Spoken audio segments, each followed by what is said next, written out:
I would imagine it's kind of unusual to see a team for the first time this late in the season. You still haven't played Seneca Valley. You now play Norwin for the first time. Mm-hmm. Is it a little unusual that you're playing teams, for instance, like Butler in a doubleheader before you see other teams at all in section play? And how do you kind of navigate that, seeing a team for the first time this particular year? Yeah, it's very late in the season. There's only like a week or less than a week left. And, seeing them for the first time, and it's Norwin, and the Norwin-Hempfield rivalry has been going on now for like the 4 years I've been here. I knew it was going to be a good game. They always play, really good against us. And it was interesting. I think we needed this game, so... It was the first time in a long time that you did not get double-digit runs. Mm-hmm. I think 10 consecutive games you had 10 or more runs in a game.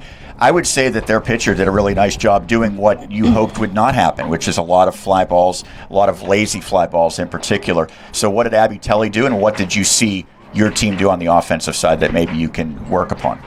14 fly balls today of the 18 outs.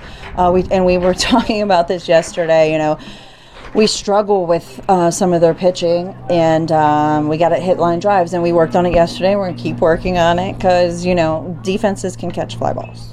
Yeah. And, once you saw, I think it was the third inning, maybe the fourth, they started putting the ball on the ground, and things started happening. So, we got to make adjustments. We got to make adjustments. You talked about the 18 outs that you made as an offense. You got 21 outs defensively. And I would say just about all of them were either a Riley Miller strikeout or a ground ball to Lauren Howard at second base. Yeah. It was uncanny how many times she was involved, especially with her positioning. She was really close to the first base line. So how did you kind of anticipate that might be where the action would be defensively? Yeah, the way, Bobby and I both coach, we coach a lot of teams. We play our second baseman in the 3-4 hole. A lot of pitchers, they're pitching outside. Riley's, really effective outside. So the ball's going to go to the 3-4 hole. We kind of have this little running joke with Lou. I don't know if you could hear us, but we're like, great spot to be in, Lou. Because in travel, sometimes, she, against like high level ball players, she will play up the middle. We see the 3-4 hole being much more effective. I could see today.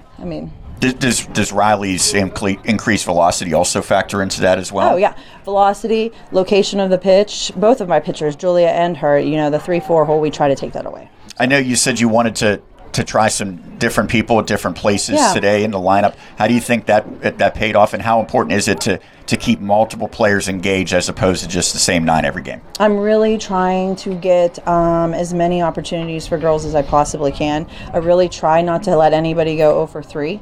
We have a lot of good players on our bench, and we're trying to give people opportunities, and they need to take the opportunities.